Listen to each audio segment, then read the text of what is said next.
الحمد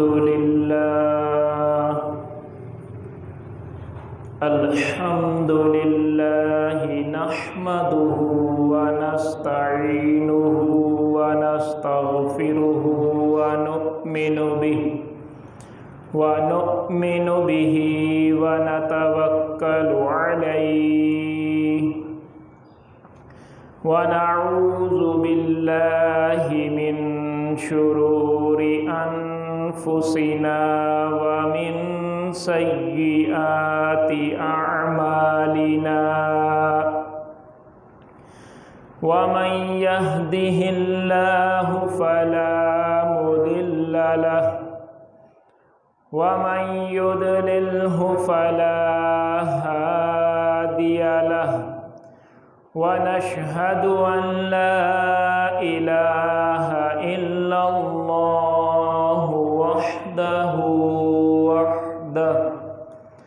وحده لا شريك له ونشهد أن محمدًا عبده ورسوله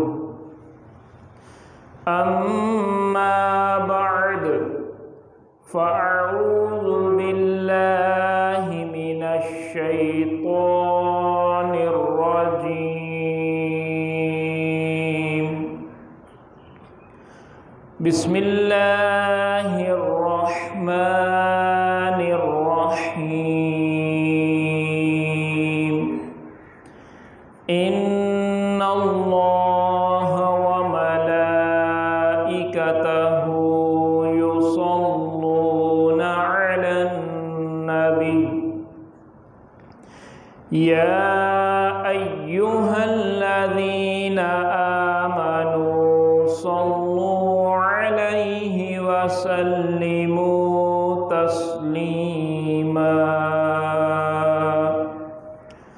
صلى الله على النبي الأمي وآله وصلى الله عليه وآله وسلم صلاة وسلاما عليك يا سيدي يا سيدي يا سيدي يا مكي يا مدني يا عربي يا قرشي يا مطلبي يا رسول الله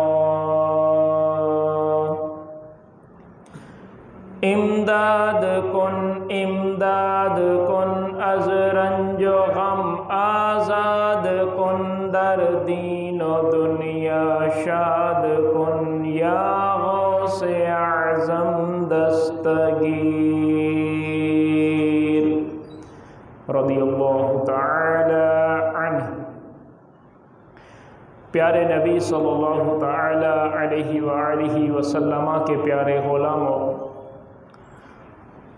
مدنی آقا صلی اللہ تعالی علیہ وآلہ وسلم کی ذات بابرکت پر درود پاک کا نذرانہ پیش کرنے کے بے شمار فضائل و برکات ہیں۔ چنانچہ فضائل درود پاک کے اندر میرے آقا علیہ الصلاۃ والسلام ارشاد فرماتے ہیں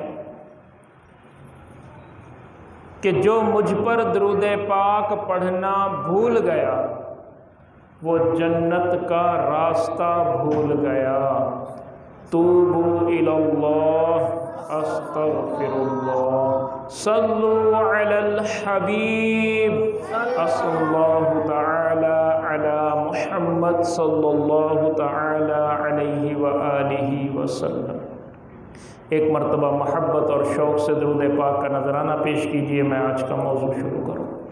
الصلاة والسلام عليك يا رسول الله الصلاة والسلام عليك يا حبيب الله الصلاة والسلام عليك يا نبي الله الصلاة والسلام عليك يا نور الله الصلاة والسلام عليك يا خاتم النبيين